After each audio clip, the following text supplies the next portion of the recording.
Hello friends. जैसा कि मेरी लास्ट वीडियो में आपने एटम्स के बारे में जाना था या मैंने आपको एटम्स के बारे में बताया था, उस वीडियो में बेसिकली हमने एटम के कुछ बेसिक्स पढ़े थे। ठीक है, जिसके अंदर मैंने आपको अल्फा रे स्कैटरिंग एक्सपेरिमेंट बताया था और प्रेजेंस ऑफ न्यूक्लियस होने का वहाँ से कंक्लूज़न निकाला था। ओके, मतलब उसी टॉपिक को आगे कंटिन्यू करते हुए मैं आपको इसमें सबसे पहले बताने जा रहा हूँ इलेक्ट्रॉनिक ऑर्बिट। ओके, इसको एज अ कंक्लूज़न ही समझिए रदरफोर्ड मॉडल का। ओके, तो जो रदरफोर्ड मॉडल एक्सप्लेन किया था मैंने आपको लास्ट टाइम, या उससे पहले क्लासिकल थ्योरी में भी ये बताया गया था, इलेक्ट्रोमैग्नेटिक थ्योरी में भी ये पढ़ा हुआ है। ठीक है, तो जो आपका रदरफोर्ड मॉडल था उससे एक एक्सप्लेनेशन ये निकल के आई थी। उसमें मैंने आपको ये बताया था, बेसिक्स उसमें कवर किए थे। बेसिक्स में आपको बहुत स्ट्रेट फॉरवर्ड ये आपको बताया ही गया है, ये आपको पता ही है कि भाई न्यूक्लियस होता है, न्यूक्लियस के चारों तरफ आपके क्या होते हैं, इलेक्ट्रॉन रोटेट करते हैं। ओके, ये न्यूक्लियस हो गया, ये इसके चारों तरफ इलेक्ट्रॉन रोटेट करते हैं। ओके, तो ये जो इलेक्ट्रॉन रोटेट करते हैं, ये होता क्या है बच्चों, कि इसमें क्या होता है कि ये न्यूक्लियस होता है, ये पॉजिटिवली चार्ज होता है, ये नेगेटिवली चार्ज होते हैं। भाई सबसे पहले किसी को भी ये जाने, रोटेशनल डायनेमिक्स सबने पढ़ी हुई है, आप लोग ट्वेल्थ के एंड में हैं। रोटेशनल डायनेमिक में सबसे पहली बात आती है कि अगर किसी भी ऑब्जेक्ट को या ये कह लीजिए किसी भी सब्सटेंस को अगर आप रोटेशनल मोशन देते हैं, तो उसके साथ उसके एक सेंट्रीपिटल फोर्स एसोसिएट हो जाती है, जो कि आपको उस फिक्स ऑर्बिट में रहने के लिए ज़रूरी होती है। अगर वो सेंट्रीपिटल फोर्स ना हो या किसी तरीके से ब्रेक हो जाए तो पार्टिकल उस रोटेशनल ऑर्बिट को छोड़ के बाहर गिर जाता है। ठीक है, अच्छा। और एक बात तो ये हो गई कि आपने ये सेंट्रीपिटल फोर्स बड़े आराम से एक्सप्लेन कर दिया है यहाँ पे, ये आपको पता ही है, रोटेशनल डायनेमिक्स से ये टॉपिक उठा हुआ है सेंट्रीपिटल फोर्स का। ये जो दूसरा है ये इलेक्ट्रोस्टैटिक फोर्स है। इलेक्ट्रोस्टैटिक फोर्स बच्चों क्या होती है, इलेक्ट्रोस्टैटिक फोर्स जो आपकी होती है वो क्या होती है भाई, ये सबको पता ही है। ये किसके बीच में लगती है, ये चार्ज पार्टिकल के बीच में लगती है। न्यूक्लियस आपका पॉजिटिवली चार्ज होता है, ये सबको पता है, और ये इलेक्ट्रॉन आपका नेगेटिवली चार्ज होता है। पॉजिटिव और नेगेटिव के बीच में क्या लग जाएगा आपका, electrostatic force, which is of order 1/4πε0 E²/r। ये बड़े आराम से आपको पता है। और जो आपका सेंट्रीपिटल फोर्स होता है वो mv²/r होता है, ये रोटेशनल डायनेमिक्स से आपको पता है। तो यहाँ से हम क्या करेंगे, यहाँ से रेडियस ऑफ ऑर्बिट निकालेंगे। रेडियस ऑफ ऑर्बिट निकालने के लिए क्या करेंगे, इन दोनों को इक्वेट करेंगे। अगर आपके इलेक्ट्रॉन को स्टेबल रहना है आपके ऑर्बिट के अंदर, तो उसको ये लॉ फॉलो करना पड़ेगा, यानी centripetal force must be equal to the electrostatic force. तो यहाँ से कैलकुलेट करेंगे तो यहाँ से क्या आ जाएगा बड़े आराम से, आर इक्वल टू E²/4πε0mv²। यहाँ से आ गया। ठीक है, ये तो बहुत अच्छी बात हो गई अगर आपको समझ में आता है तो। अच्छा, अब इसके साथ क्या है, देखो अगर मोशन है तो काइनेटिक एनर्जी भी एसोसिएट है। ओके, काइनेटिक एनर्जी का फॉर्मूला सबको पता ही है, क्या होता है काइनेटिक एनर्जी का फॉर्मूला, हाफ mv²।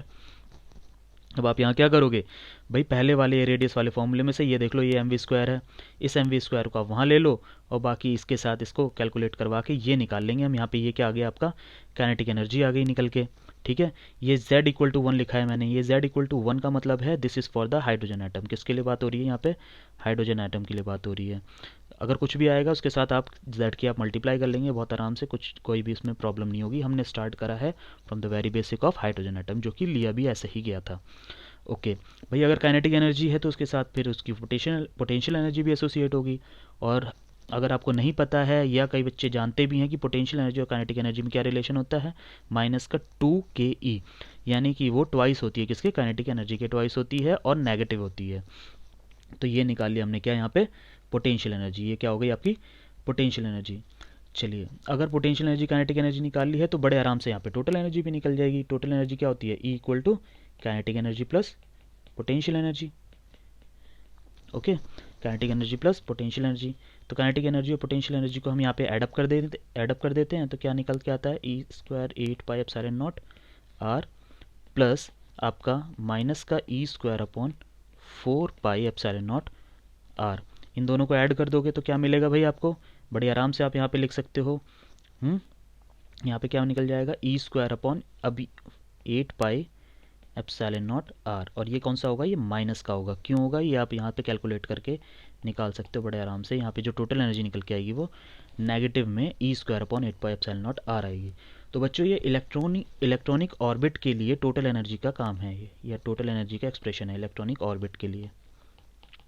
ओके, ये याद रहेगा, ये टोटल एनर्जी होती है।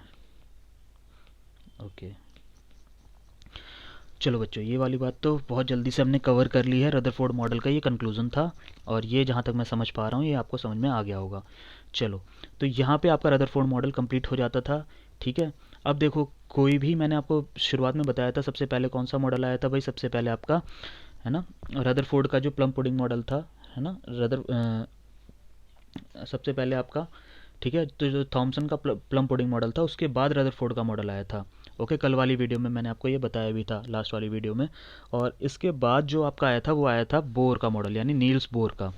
ठीक है, अब उस मॉडल के आने के लिए क्या होता है, देखो बच्चों की, अगर कोई मॉडल नया आता है इसका मतलब पहले वाले मॉडल में कोई ना कोई फेलियर या ड्रॉबैक्स रहे होंगे, ड्रॉबैक्स रहे होंगे जिसकी वजह से आपका नया मॉडल आता है। तो ये ड्रॉबैक्स में किसके डिस्कस कर रहा हूँ, रदरफोर्ड मॉडल के। किसके डिस्कस कर रहा हूँ, रदरफोर्ड मॉडल के। ज़्यादा कोई ड्रॉबैक नहीं है, ठीक है, इसको आप आराम से समझ लीजिए। जो पहला ड्रॉबैक रहा वो रहा आपका रिगार्डिंग स्टेबिलिटी ऑफ एटम, यानी एटॉमिक स्टेबिलिटी कह लो आप, या stability of atom, atomic stability. देखो बच्चों, क्या होता है इसके अंदर, क्या बताया था उन्होंने ये कहा था कि भाई, ये समझते हुए चल लेते हैं इसमें। स्टेबिलिटी ऑफ एटम कहने का मतलब ये हो गया कि अगर ये आपका न्यूक्लियस है, न्यूक्लियस के अराउंड आपके इलेक्ट्रॉन रोटेट कर रहे हैं, ये देख लो आप, ये इलेक्ट्रॉन रोटेट कर रहे हैं, ये रहा इलेक्ट्रॉन, ये पॉजिटिवली चार्ज न्यूक्लियस हो गया। तो इन्होंने कहा था कि भाई अगर कंटिन्यूसली इलेक्ट्रॉन रोटेट करता रहेगा तो इलेक्ट्रोमैग्नेटिक थ्योरी के हिसाब से भाई कोई भी आपका चार्ज अगर रोटेट करता है तो वो एनर्जी को रेडिएट करता है। रोटेशन ऑफ चार्ज, यानी चार्ज रोटेट करता है तो क्यू रोटेशन, क्यू का मतलब चार्ज रोटेशन, तो ये आपका क्या करेगा, एनर्जी रेडिएट करेगा। एनर्जी रेडिएट करने का मतलब होता है बच्चों कि पीछे से वो एनर्जी रेडिएट करेगा। जैसे आपका भाई स्पेस क्राफ्ट वगैरह होते हैं, वो ऊपर की तरफ मूव करते हैं तो पीछे से फ्यूल इजेक्शन होता है, तो वो क्या होता है, एक तरीके का एनर्जी रेडिएट होता है जो उसको आगे की तरफ पुश करता है। तो सिमिलरली उन्होंने भी यही कहा था कि भाई अगर इलेक्ट्रॉन रोटेट कर रहा है तो वह एनर्जी रेडिएट करेगा। और अगर ये एनर्जी रेडिएट करेगा, अब खुद सोचो आप कि अगर ये एनर्जी रेडिएट करेगा और पहले इलेक्ट्रॉन यहाँ पे है, ये रहा, तो इसका मोशन कैसा होगा, ये सर्कुलर मोशन नहीं होगा, बल्कि ये कैसा हो जाएगा, ये एक तरीके से हेलिकल मोशन हो जाएगा। और ये एक टाइम के बाद जाके कहाँ गिरेगा, ये न्यूक्लियस के अंदर गिर जाएगा जाके। ठीक है, ये न्यूक्लियस के अंदर गिर जाएगा जाके। तो क्या ये ऐसा होता है, बिल्कुल नहीं होता, ये प्रोसेस तो बिल्कुल भी नहीं होता, है ना। तो यहाँ पे एटॉमिक स्टेबिलिटी एक्सप्लेन नहीं कर पाए थे कौन, मिस्टर रदरफोर्ड। वो रदरफोर्ड जो था, रदरफोर्ड के मॉडल जो थे इलेक्ट्रोमैग्नेटिक वेव थ्योरी को फेल करते हुए, क्लासिकल इलेक्ट्रोमैग्नेटिक थ्योरी को, ये चीज़ वो एक्सप्लेन नहीं कर पाए थे कि भाई इलेक्ट्रॉन अपने ऑर्बिट में फिक्स एनर्जी से कैसे घूम लेता है। ठीक है, तो पहला तो ये फेलियर हो गया। आई होप तुम्हें समझ में आ गया होगा सबको बच्चों को। ठीक है, दूसरा जो था वो था लाइन स्पेक्ट्रम का एक्सप्लेनेशन, लाइन स्पेक्ट्रम का एक्सप्लेनेशन। अब लाइन स्पेक्ट्रम के एक्सप्लेनेशन में क्या था, देखो बच्चों, कि अगर आपका इलेक्ट्रॉन कंटिन्यूसली रोटेट कर रहा है किसी भी ऑर्बिट में, ये देख लो किसी भी ऑर्बिट में ये रोटेट कर रहा है, ये मैंने ऊपर बताया भी हुआ है, इसी में बता देता हूँ आपको। ठीक है, तो क्या होगा, due to continuous change in the frequency of revolution. ठीक है, रिवॉल्यूशन के होने की वजह से कंटिन्यूस चेंज आएगा फ्रीक्वेंसी में, इलेक्ट्रॉनिक फ्रीक्वेंसी में। तो क्या करेगा, इलेक्ट्रोमैग्नेटिक वेव रेडिएट होंगी अलग अलग फ्रीक्वेंसीज की, जितनी भी फ्रीक्वेंसीज में, है ना, वो रोटेट कर रहा है। तो हुआ क्या था कि वो क्या करेगी वेव्स, वो स्पेक्ट्रम बनाएंगी। Spectrum will be continuous in nature. देखो बच्चों, स्पेक्ट्रम क्या होता है, स्पेक्ट्रम होता है उस फ्रीक्वेंसी को आप किसी तरीके की ऑब्जर्वेशन फिल्म के ऊपर, फिल्म इन द सेंस जैसे हम भाई पहले कैमरे चलते थे, कैमरे के लिए हम नेगेटिव लाते थे, नेगेटिव आपको पता ही है, तो क्या करता है, इमेज को उस नेगेटिव के ऊपर डाल देते हैं, तो वो एक तरीके से क्या हो जाता है, वो उसकी पूरी फ्रीक्वेंसी को ले लेता है, पूरी पूरी उसकी लाइट को ले लेता है, और फिर आप उसकी फ़ोटोज़ आराम से बनवा लेते थे। तो उसी नेगेटिव की तरह ही वो एक स्पेक्ट्रम में क्या करते हैं कि अलग अलग फ्रीक्वेंसीज़ को, जितनी भी वेव्स की फ्रीक्वेंसी है, मल्टीपल फ्रीक्वेंसी हैं, उनको सबको उसके ऊपर स्पेक्ट्रम की फॉर्म में वो क्या होता है, उस पर ऑब्जर्वेशन आ जाती है। तो एक्सपेरिमेंटली ये क्या हुआ था कि जब वो स्पेक्ट्रम बन रहा था तो वो रदरफोर्ड का मॉडल उस चीज़ को भी अनेबल था, मतलब उस चीज़ को भी एक्सप्लेन करने के लिए नहीं हो रहा था। तो वो स्पेक्ट्रम, ये जो इस तरीके से स्पेक्ट्रम बन के आते थे, अलग अलग बन के आते थे, कोई ये हो गया, कोई ये हो गया, ठीक है, इस तरीके से हो गया, किसी में ज़्यादा किसी में कम। तो ये लाइट की फ्रीक्वेंसी के हिसाब से, ये जो भी आपकी रेडिएशन हो रही है, जो भी अलग अलग फ्रीक्वेंसी की रेडिएशन हो रही है, उसके हिसाब से ये चीज़ एक्सप्लेन नहीं कर पाए थे कौन, मिस्टर रदरफोर्ड। अगेन ये भी चीज़ एक्सप्लेन नहीं हो पाई थी, तो ये भी इसके ड्रॉबैक्स में चला गया। ठीक है, तो ये मेजर ये दो ड्रॉबैक थे जो आपके रदरफोर्ड मॉडल के अंदर आए थे, और जिसकी वजह से आपका नेक्स्ट मॉडल जो कि आपका बोर का मॉडल था, mister Bohr, Niels Bohr, okay, Bohr's का मॉडल था, वो डिस्कस हुआ था। नील्स का मॉडल डिस्कस हुआ था, नील्स मॉडल ऑफ, अच्छा ये जो लिया था उन्होंने, नील बोर्स ने जो मॉडल लिया था वो लिया था हाइड्रोजन एटम को ध्यान में रखते हुए, यानी हाइड्रोजन एटम को बेस बनाते हुए। देखो हम कोई भी काम करते हैं बच्चों तो कुछ ना कुछ बेस हमें लेके चलना पड़ता है, यानी किसी ना किसी चीज़ को लेके हम उस पर एक्सपेरिमेंट करते हैं और बाद में उसको जनरलाइज तरीके से यूनिवर्सली एक्सेप्ट करवाते हैं। ओके, तो इसमें बोर का जो पहला पोस्टुलेट था, यानी कि बोर ने जो पहली बात कही थी वो ये कही थी कि इलेक्ट्रॉन जो आपके एटम के अंदर घूम रहे हैं revolve in a certain stable orbit without the emission of radiant energy, यानी कि वहाँ पे without radiant energy, without radiant energy आपका electron rotate in fixed orbit, in fixed या स्टेबल ऑर्बिट। ऑर्बिट के अंदर आपका स्टेबिलिटी के साथ वो रोटेट करेगा, लेकिन किसी भी टाइप की कोई रेडिएंट एनर्जी नहीं करेगा, मतलब उसके एनर्जी उसमें रेडिएंट नहीं होगी। ठीक है, तो पहली बात यहाँ से समझ में आई। तो उन यहाँ से आपको अगर कंक्लूड करना है तो ये होगा कि हर ऑर्बिट की अपनी एक फिक्स एनर्जी होगी, ऑर्बिट की कुछ ना कुछ फिक्स्ड या स्टेबल एनर्जी होगी जो कि इलेक्ट्रॉन पॉजेस करेगा और उसी में रोटेट करता रहेगा, जिससे कि सबसे पहली बात तो ये क्लियर हो गई कि भैया इलेक्ट्रॉन जो है वो आपका न्यूक्लियस में नहीं गिरेगा। तो पहला ड्रॉबैक तो यहाँ से कंप्लीट हो गया, ठीक है, वो नहीं गिरेगा। दूसरा जो इनका पॉस्टुलेट था वो ये था कि भाई जो इलेक्ट्रॉन आपका रोटेट कर रहा है, जो इलेक्ट्रॉन आपका रिवॉल्व कर रहा है अराउंड द न्यूक्लियस, है ना, electron revolving around the nucleus, nucleus के अराउंड जो भी आपका इलेक्ट्रॉन रोटेट कर रहा है, भाई रोटेशनल डायनेमिक्स के हिसाब से उसमें क्या होगा, कुछ ना कुछ उसका एंगुलर मोमेंटम होगा। क्या होगा, एंगुलर मोमेंटम। और उस एंगुलर मोमेंटम को अगर हमने रोटेशनल डायनेमिक पढ़ी है तो एल से डिनोट करते हैं, that L should be equal to integral multiple of h upon two pi, h upon two pi. ठीक है, अब यहाँ पे ये जो एन है ये क्या है आपका, कोई भी नेचुरल नंबर है, 1 2 3 4 कुछ भी आप इसमें कह सकते हो, H upon two pi, h upon two पाई का इंटीग्रल मल्टीपल होगा। ठीक है, ये चीज़ हमें ध्यान रखनी है कि एंगुलर मोमेंटम जो इसमें होगा वो integral multiple of h upon two pi. अब मैं आपको याद दिला दूं, एच क्या होता है यहाँ पे, प्लैंक्स कांस्टेंट होता है। क्या होता है, प्लैंक्स कांस्टेंट। ये बच्चों आपको पता ही होगा, जिनको नहीं पता वो ध्यान कर लीजिए कि एच यहाँ पे प्लैंक्स कांस्टेंट होता है, जिसकी वैल्यू 6.636 10⁻34 जूल सेकंड होती है। ओके, इतनी एनर्जी टाइम के हिसाब से प्लैंक्स कांस्टेंट ने यहाँ पे डिस्कस करके बताई हुई है। ओके ओके, अब यहाँ पे क्या होता है भाई, अगर एंगुलर मोमेंटम है, एंगुलर मोमेंटम को हम कैसे एक्सप्लेन करते हैं रोटेशनल डायनेमिक में, एम वी आर, ये इसका फॉर्मूला होता है, mass velocity radius, radius of orbit, which is equal to n h upon two pi. अगर मैं यहाँ से उठा के रखता हूँ तो ठीक है, मास वेलोसिटी और रेडियस। अब यहाँ पे n जो है वो आपका इंटीग्रल मल्टीपल है, या इन अदर सेंस हम इसको प्रिंसिपल क्वांटम नंबर भी कहेंगे, प्रिंसिपल क्वांटम नंबर। ओके, ये बहुत अच्छे से आपको समझ में आ जाना चाहिए। ठीक है, प्रिंसिपल क्वांटम नंबर हमने इसको कह दिया है।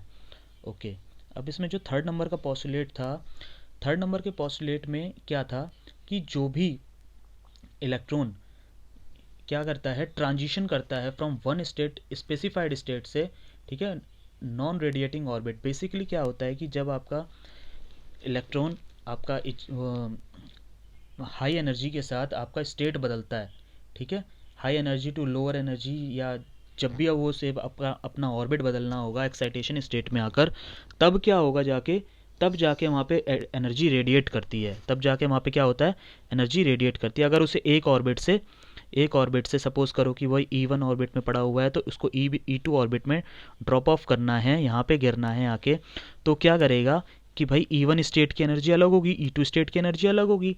तो यहाँ पे क्या होगा कि इनिशियल एनर्जी होता है कि ये वाली initial state energy, initial energy, ठीक है, और EF ये हो जाएगा फाइनल एनर्जी, यानी जहाँ पे फाइनली वो गिरेगा आके, चाहे वो लो का हो चाहे वो, ठीक है, इस चीज़ को समझ में आ गया। तो जब ये काम होगा तब वो एनर्जी को रेडिएट करेगा, और एनर्जी कैसे रेडिएट करेगा, like photonic energy, photonic energy की तरीके से वो उसको रेडिएट करेगा। और अगर आपको याद आ रहा हो तो एनर्जी ऑफ फोटोन मैंने आपको बताया था लाइट का एच न्यू से रिप्रेजेंट करते हैं, एच न्यू से। एच न्यू से रिप्रेजेंट करने का मतलब ये हो गया कि एच न्यू वो जो एनर्जी रेडिएट करेगी, यानी कि इलेक्ट्रॉन यहाँ से यहाँ जो जा रहा है ये आपका बिल्कुल ही फोटोनिक वे में जाएगा, यानी इलेक्ट्रॉनिक जो ट्रांजिशन होगा वो एक तरीके से फोटोनिक ट्रांजिशन होगा, है ना।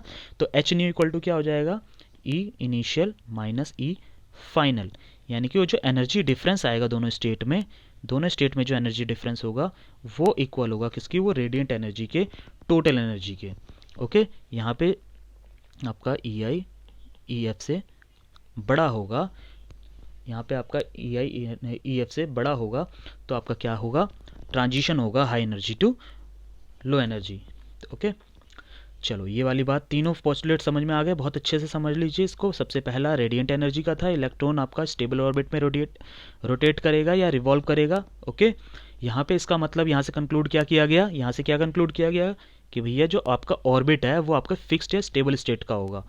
और दूसरा, इलेक्ट्रॉन जो आपका न्यूक्लियस के अराउंड घूम रहा है, क्योंकि रोटेशनल डायनामिक हमने पढ़ी हुई है अच्छे से, तो उसमें क्या होगा, एंगुलर मोमेंटम का कंसेप्ट आएगा। और एंगुलर मोमेंटम के अकॉर्डिंगली उन्होंने क्या बताया था, L equal to n h upon two pi, which is the integral multiple of n h upon two pi. N h upon two pi तो हमने फाइनली फॉर्मूला ये वाला बना लिया था। ओके, यहाँ पे ये एन क्या है, प्रिंसिपल क्वांटम नंबर है। नेक्स्ट में क्या हुआ था कि भाई ये बताया गया था कि अगर आपका इलेक्ट्रॉन ट्रांजिशन करता है from one state to another state, तो अगर मान लो ई आई यानी ई वन जो कि इनिशियल स्टेट है which is at high energy state, तो वो हाई एनर्जी स्टेट से लो एनर्जी स्टेट में ट्रांजिशन करता है फाइनल एनर्जी वाली में, तो वो फोटोनिक वे में ट्रांजिशन करेगा, और एच न्यू बराबर ई आई माइनस ई एफ कैलकुलेट करके यहाँ से निकल के आएगा। ओके, चलिए ये बात बहुत अच्छे से आपको समझ में आ गई है। जो अब मैं नेक्स्ट टॉपिक इसके अंदर कवर कर रहा हूँ वो है bourse theory of hydrogen like atoms. अब मैं बात कर रहा हूँ बोर्स की थ्योरी, अगेन वही बात कर रहा हूँ, पहले हमने डिस्कस करा था किसके लिए, हाइड्रोजन के लिए, अब हम डिस्कस कर लेते हैं हाइड्रोजन लाइक के लिए। हाइड्रोजन, चलो मैं पूरा ही लिख देता हूँ यहाँ पे, hydrogen like atoms, hydrogen like atoms के लिए जल्दी से इसको ले लेते हैं। पूरा पूरा वही रहेगा, कोई भी चेंजेस नहीं है इसके अंदर, बस अब आपका क्या है कि हाइड्रोजन की तरह जो भी एटम होगा। अब ये हाइड्रोजन की तरह का क्या मतलब है भाई, हाइड्रोजन की तरह का मतलब ये हो गया कि भाई आपको हाइड्रोजन की स्टेट में उसको लेकर आना पड़ेगा, हाइड्रोजन की स्टेट में उसको लेकर आना पड़ेगा। ये मैं आपको बता देता हूँ जल्दी से, ये आपका न्यूक्लियस हो जाता है, nucleus of hydrogen like atom. मैं यहाँ पे जेड ई लिख रहा हूँ, जेड क्या होता है यहाँ पे, atomic number of that atom, जो भी आप हाइड्रोजन के लाइक बनाना चाह रहे हो, ठीक है, atomic number. Okay, hydrogen like बच्चों देखो कहने का मतलब ये हो जाता है हाइड्रोजन लाइक का कि भाई सपोज करो कि भाई हाइड्रोजन लाइक यानी एच आयन है, ये हाइड्रोजन है, हाइड्रोजन इसके अंदर कितने इलेक्ट्रॉन है भाई, एक इलेक्ट्रॉन था वो आपने निकाल दिया, इसके अंदर कितने इलेक्ट्रॉन बचे, जीरो इलेक्ट्रॉन बचे, यानी कि ये बेसिकली क्या है, ये न्यूक्लियस ऑफ हाइड्रोजन हो गया, न्यूक्लियस। ओके, एक भी इलेक्ट्रॉन नहीं है। अब सपोज करो मैंने हीलियम ले लिया, हीलियम जिसके अंदर मैंने टू पॉजिटिव हीलियम आयन लिया है, तो अगेन अगर आप यहाँ से देखो तो हीलियम के अंदर से दोनों इलेक्ट्रॉन निकले हुए हैं, तो अगेन यहाँ पे जीरो इलेक्ट्रॉन है। तो बेसिकली ये क्या लिया हुआ है, ये अगेन मैंने न्यूक्लियस लिया हुआ है, किसका, हीलियम का न्यूक्लियस लिया हुआ है। ठीक है, लिथियम ले लेते हैं, लिथियम क्या होता है, हाइड्रोजन हीलियम लिथियम। ठीक है, लिथियम थर्ड नंबर का होता है, अगर आप इसमें तीनों इलेक्ट्रॉन निकाल देते हैं तो अगेन ये जीरो इलेक्ट्रॉन रहेगा, तो ये क्या हो गया, ये न्यूक्लियस हो गया अगेन। तो बच्चों ये जो है हीलियम और लिथियम, ये आपने किस तरीके से बना लिया, ये हाइड्रोजन की तरह बना लिया। तो ये हीलियम, लिथियम, बेरिलियम, आगे अगर आप ऐसे इलेक्ट्रॉन्स खाली करके जाएंगे तो ये किसकी तरह बन जाएगा, हाइड्रोजन लाइक बन जाएगा, यानी हाइड्रोजन की तरह बन जाएगा। सारी चीज़ें वही रहेंगी, बस क्या होगा, क्योंकि हाइड्रोजन लाइक है, हाइड्रोजन नहीं है, तो थोड़ा सा इसमें क्या होगा भाई, न्यूक्लियस पे जो चार्ज होगा वो डिफर होगा, वो न्यूक्लियस पे चार्ज डिफर होगा। अगेन हम वही F C equal to F E वाला कंसेप्ट चला रहे हैं, centripetal force equal to electrostatic force. तो क्या निकल के आएगा, M V square upon R, calculate कर लीजिए, 1/4πε0। यहाँ पर जो चार्ज होगा इलेक्ट्रो हाइड्रोजन लाइक का, उसका जेड ई हो जाएगा, और उसका जो आपका इलेक्ट्रोस्टैटिक फोर्स लग रहा होगा वो किसके बीच में लगेगा, उसके न्यूक्लियस के बीच में और इलेक्ट्रॉन्स के बीच में, ये दोनों चार्ज हो गए, अपॉन आर स्क्वायर कर दोगे आप यहाँ पे। वेरी गुड, अगर आपको ये समझ में आ गया है तो बहुत अच्छा है। नेक्स्ट स्टेप में हम यहाँ से भी कैलकुलेट करेंगे, और नेक्स्ट स्टेप में एम वी आर यानी कि एंगुलर मोमेंटम, एंगुलर मोमेंटम वाला कंसेप्ट मैं बता चुका हूँ, NH/2 हम यहाँ पे लगा देंगे। ओके, सारी चीज़ें वही हैं। यहाँ से ऊपर से आप आर की वैल्यू कैलकुलेट कर लोगे तो ये आ जाएगा आपका, ठीक है, N² H²/πmze²। अब ये वैल्यू कहाँ से आई भाई, ये वैल्यू इस वाली इक्वेशन से और इस वाली इक्वेशन से एनालाइज करके आप निकालोगे तो यहाँ से कैलकुलेट होके आर की वैल्यू निकल के आएगी। ओके, यहाँ से पता चलता है कि आर एन जो है वो प्रोपोर्शनल किसके है, एन स्क्वायर के, यानी कि प्रिंसिपल क्वांटम नंबर के, principal quantum number, principal quantum number के प्रोपोर्शनल आएगा यहाँ से। ठीक है, अगर किसी को यहाँ पे कोई डाउट हो तो कमेंट में आप यहाँ पे लिख सकते हैं। ठीक है, किसी भी टाइप का कोई भी डाउट हो तो ये बड़े आराम से हमने यहाँ पे क्या निकाल लिया है, रेडियस निकाल लिया है उस ऑर्बिट का जो कि हाइड्रोजन लाइक एटम के अंदर ऑर्बिट के अंदर रोटेट कर रहा है। ओके, अब यहाँ पे जो इसके साथ टॉपिक एसोसिएट है वो है बोर्स रेडियस। बोर्स रेडियस, देखो बच्चों, बोर्स रेडियस किसको कहते हैं, बोर्स रेडियस, बोर ने जो अपना जो एक्सपेरिमेंट किया था वो हाइड्रोजन एटम के लिए किया था। दैट मीन्स कि वो पहले ऑर्बिट की बात कर रहा है, पहले ऑर्बिट में पहले इलेक्ट्रॉन की, ये पॉजिटिवली न्यूक्लियस है, ये पहला इलेक्ट्रॉन जो भी है। अब ये हाइड्रोजन एटम के लिए था, किसके लिए था, हाइड्रोजन एटम के लिए। तो यहाँ पे अगर मैं ऊपर वाले फॉर्मूले में यानी कि इस वाले फॉर्मूले में आपका R1 डाल देता हूँ, यानी कि n=1, n=1, तो यहाँ पे R1 डालोगे तो वैल्यू क्या आएगी, H²/πme²,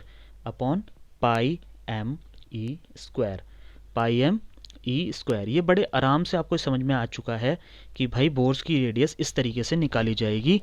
ठीक है, अब देखो बच्चों, इसमें सब कुछ आपको पता है भाई। H क्या है, Planck's constant 6.63610⁻34 joule second. Okay, epsilon not की वैल्यू पता होती है आपको, है ना, 8.85 10⁻12। ठीक है, पाई की वैल्यू तुम्हें पता ही है। यहाँ मास क्या है, मास ऑफ इलेक्ट्रॉन है, मास ऑफ इलेक्ट्रॉन ये भी पता है आपको। ई क्या है, ये चार्ज ऑन इलेक्ट्रॉन है, चार्ज ऑफ इलेक्ट्रॉन भी आपको पता ही होता है। ठीक है, तो ये सारी चीज़ें आप अगर इसमें सब कुछ सेट यानी कि सब कुछ ऑलरेडी हमें पता है तो ये सब वैल्यू आप जब इसमें डालोगे तो इसमें कैलकुलेट करके जो आपका आएगा वो आएगा 0.0529 लमसम एंगस्ट्रॉम। तो ये जो निकल के आएगा ये आएगा आपका बोर्स रेडियस, बोलेंगे इसको, क्या बोलेंगे, बोर्स रेडियस। बोर्स रेडियस यानी कि radius of first orbit for hydrogen atom. ध्यान रहे मैं हाइड्रोजन एटम बार बार बोल रहा हूँ क्योंकि इसमें हमने इंक्लूड नहीं किया है एटॉमिक नंबर, और ना मैं बात कर रहा हूँ शेल की। ओके, अच्छा, तो ये फर्स्ट ऑर्बिट की हो गई बात, हाइड्रोजन एटम की first orbit, first orbit. Okay, first orbit ही रहेगा, हाइड्रोजन में एक इलेक्ट्रॉन होता है, सबको पता है। ओके, अब यहाँ पे इससे ऊपर वाली रिलेशन में मैंने आपको बताया था कि ये देख लो, ये वाला रिलेशन, ये मैं कह रहा हूँ ये वाला, तो इसमें क्या है कि R N proportional to N square, R N proportional to N square. तो आप जैसे जैसे इसमें बढ़ते जाओगे एन स्क्वायर की आप इसमें मल्टीप्लाई करते जाओ और साइड बाय साइड आप उसको निकालते जाओ, तो ये आपका एन स्क्वायर मल्टीप्लाई 0.529 करके आपका निकलता रहेगा साथ के साथ। ओके, तो ये बड़े आराम से आप इसको निकाल सकते हो। तो यहाँ पे बोर्स रेडियस कंप्लीट हो गया है। अगर किसी को कोई डाउट हो तो कमेंट में आप बता दीजिए साथ के साथ ही। ओके, बोर्स रेडियस में अगर किसी को कोई डाउट आ रहा हो तो देखो, इसके बाद जो इसके अंदर टॉपिक है वो है वेलोसिटी का टॉपिक। वेलोसिटी निकालनी है आपको of electron, velocity of electron. Velocity of electron कैसे निकालेंगे भाई, वेलोसिटी ऑफ इलेक्ट्रॉन कहाँ कहाँ पे आई हुई है हमारी, एंगुलर मोमेंटम के अंदर है, mv²,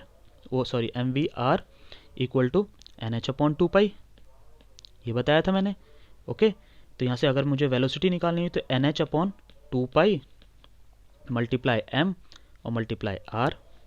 अब r के लिए मैंने ऊपर आपको एक्सप्रेशन बता ही दिया है, कौन सा वाला एक्सप्रेशन, ये वाला एक्सप्रेशन, ये वाला। तो इसको उठा के हम यहाँ पे डालेंगे। तो अगर आप इसको उठा के यहाँ पे डालोगे तो आपका जो फाइनल एक्सप्रेशन यहाँ पे बन के आएगा वेलोसिटी के लिए, वो आपका बन के आएगा, एक सेकेंड, ये आपका यहाँ पे बन के आ जाता है ZE²/2H∪0 मल्टीप्लाई 1/n। ओके, तो ये वाला रिलेशन बन के आता है। अब इस चीज़ में अगर आपने नोटिस किया तो velocity is proportional to 1/n। Velocity is proportional to 1/n। इसका मतलब ये है कि नंबर ऑफ ऑर्बिट जितने आपके बढ़ते जाएंगे ना, जितने आपके नंबर ऑफ ऑर्बिट ज़्यादा होते जाएंगे, वेलोसिटी उस ऑर्बिट की घटती जाएगी। ठीक है, जितने कम ऑर्बिट उतने वेलोसिटी ज़्यादा। तो वेलोसिटी के लिए एक्सप्रेशन निकाल लिया ना बच्चों, ये वाला एक्सप्रेशन ध्यान रखना। ओके, आई होप आपको समझ में आ रहा है। अच्छा, तो इसके अंदर क्या है कि अगर आप हाइड्रोजन एटम के लिए बात करते हो, फॉर हाइड्रोजन एटम, अगर मैं हाइड्रोजन के एटम के लिए बात करता हूँ तो उसके लिए एन की वैल्यू यानी ऑर्बिट की वैल्यू 1 रहती है और जेड की भी वैल्यू 1 रहती है ना। अगर आप उठा के डालोगे तो वेलोसिटी फर्स्ट ऑर्बिट में पहले इलेक्ट्रॉन की क्या कैलकुलेशन होके आएगी, E²/2h∈0। और अगर मैं गलत नहीं हूँ तो बच्चों इसमें सब कुछ पता है आपको, ये इलेक्ट्रॉनिक चार्ज होता है, ये प्लैंक कांस्टेंट होता है और ये आपकी परमिटिविटी होती है। ठीक है, तो ये सब जब आप डाल दोगे तो यहाँ से रिलेशन निकल के आएगा C/137, यानी कि फर्स्ट ऑर्बिट की जो आपकी वेलोसिटी आएगी वो आएगी निकल के C/137 ये। और बच्चों C जो होता है वो आपका स्पीड ऑफ लाइट होता है। क्या होता है? Speed of light. ये आपको बड़े आराम से पता है। C बराबर क्या होगा? स्पीड ऑफ लाइट 3 × 10⁸, सबको पता है, मीटर पर सेकेंड होती है इसकी स्पीड। ओके, ठीक है, तो यहाँ तक सब कुछ समझ में आया होगा जहाँ तक मुझे लग रहा है। ओके, यहाँ पे सब कुछ समझ में आया है। इसका एक लास्ट टॉपिक और इंक्लूड कर लेता हूँ बच्चों इसी वीडियो में मैं, ताकि आपको आगे इससे इस टॉपिक से रिलेटेड और कुछ ना पता चले, मतलब और कुछ पेंडिंग ना रहे। अब जो पेंडिंग रहेगा इसके आगे वो बस आपकी एनर्जी रह जाएगी। एनर्जी मैं आपको नेक्स्ट वीडियो में कवर करके दिखाऊंगा, क्योंकि वो टॉपिक भी वाइड है। तो उसके साथ मुझे आपको सारे स्टेट की सारे ऑर्बिट्स की एनर्जी कैलकुलेट करके और उसका फॉर्मुलाइज करके दिखाना पड़ेगा। ठीक है, क्योंकि ये वेव की तरह चल रहा है ना।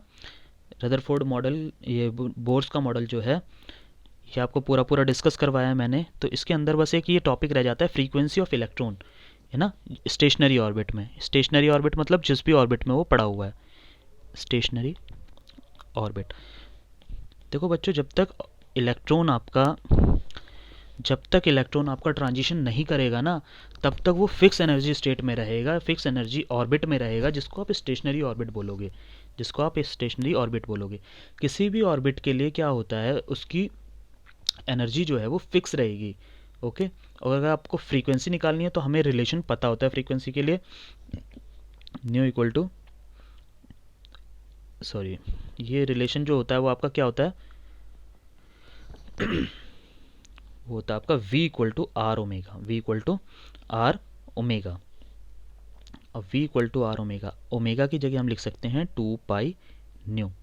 ठीक है, न्यू में और वेलोसिटी में थोड़ा डिफरेंस समझ के चलना। ये वेलोसिटी होती है, ठीक है, ये एंगुलर वेलोसिटी होती है, और ये उस ऑर्बिट होता है, उस जिस भी ऑर्बिट में वो रोटेट कर रहा है, रोटेशनल में। ओके, यहाँ से यहाँ से हम न्यू की वैल्यू निकालेंगे। जो न्यू की वैल्यू निकल के आएगी वो आएगी velocity upon 2πr। Velocity upon 2πr अगर आपको पता हो तो ये फ्रीक्वेंसी के लिए ये आपका 2πr क्या होता है भाई, ये सरकमफ्रेंस हो जाता है उसका। ओके, अब यहाँ से वेलोसिटी अगर आपको निकालनी है, फ्रीक्वेंसी निकालनी है, तो फ्रीक्वेंसी बराबर क्या हो जाएगा आपका 1/2πr। और वेलोसिटी जो ऊपर हमने एक्सप्रेशन निकाला था वेलोसिटी का, कहाँ गया हमारा रिलेशन, ये वाला एक्सप्रेशन आप उठा के यहाँ पे पुट कर लेंगे, बड़े आराम से पुट कर लीजिए। तो यहाँ पे जब आप पुट करोगे तो ZE²/2h∈0.1/n, ये एप्सिलॉन है, एप्सिलॉन। ठीक है, तो यहाँ से आपका जो फ्रीक्वेंसी निकल के आ जाता है वो आ जाता है 1/4πε0। ये क्या हो जाएगा, ZE²/NHR, ZE²/NHR। तो यहाँ से ये कैलकुलेशन हो जाती है। तो न्यू बराबर, इस चीज़ को हम कांस्टेंट कह देते हैं, और ZE²/NHR। तो यहाँ से आपका एक क्या निकल के आ जाता है, यहाँ से क्या निकल के आ जाता है, आपका फ्रीक्वेंसी निकल के आ जाता है। ओके, के की वैल्यू 1/4πε0 है, और ये सबको पता है उसकी वैल्यू। ओके, तो बच्चों यहाँ तक मैंने आपको ये कवर कर दिया है। काफ़ी हद तक मैंने आपको यहाँ पे, सबसे पहले जो हम लास्ट वीडियो के अंदर, मैं आपको पूरा एक बार एनालिसिस करके दिखा देता हूँ इस वीडियो का, बहुत जल्दी से इसको देख लेंगे। ठीक है, रदरफोर्ड मॉडल डिस्कस किया था लास्ट टाइम में मैंने आपको, है ना, अल्फा रे स्कैटरिंग एक्सपेरिमेंट के थ्रू।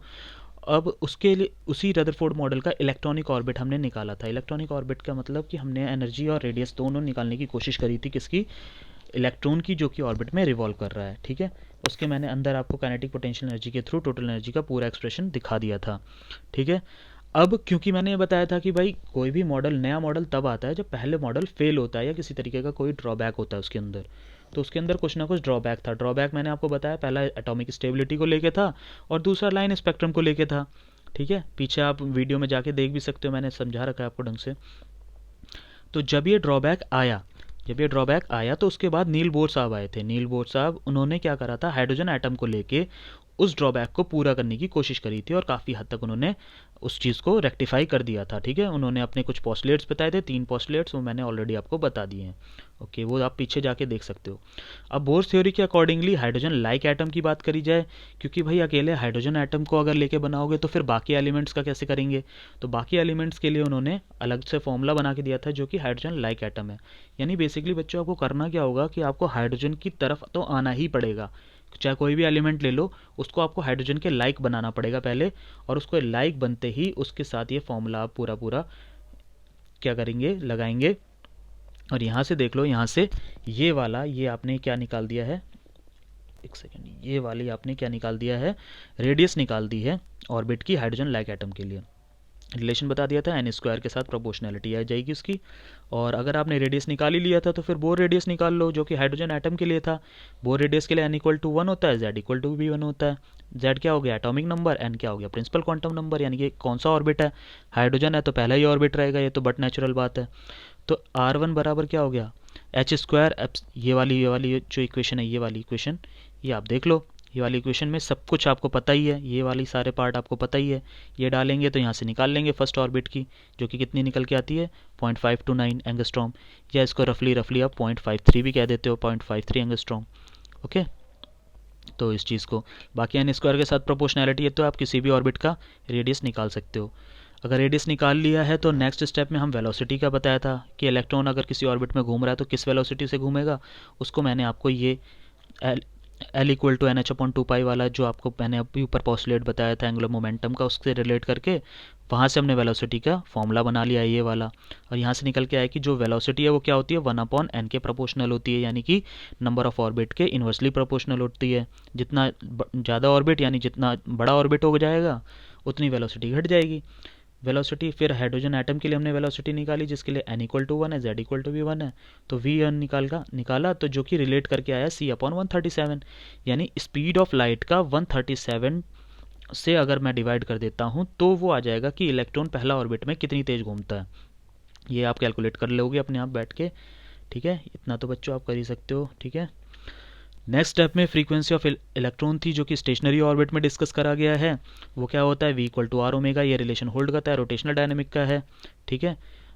ओमेगा क्या होता है, एंगुलर वेलोसिटी होती है, मैंने आपको बताया था क्या होती है एंगुलर वेलोसिटी। एंगुलर वेलोसिटी आपकी एंगुलर वेलोसिटी ओमेगा बराबर क्या लिखा हमने यहाँ पे, 2πν लिखा। और अगर कोई दिक्कत है तो आप लोगों ने अगर ये सुना हो 2π/t, ये t क्या होता है, टाइम पीरियड होता है, तो न्यू बराबर 1/t होता है। इस वजह से यहाँ से हमने ये उठा के यहाँ रख लिया है, कोई दिक्कत नहीं, ओके। अब यहाँ से न्यू की हमने वैल्यू निकाली तो इस तरीके से हमने न्यू की वैल्यू कैलकुलेट करके फाइनली ये निकाल दी। तो बच्चों इसमें नील्स बोर के काफ़ी हद तक टॉपिक्स कवर किए हैं। एनर्जी छोड़ दी गई है, एनर्जी आपकी नेक्स्ट वीडियो में कवर करूँगा क्योंकि वो वाइड टॉपिक है।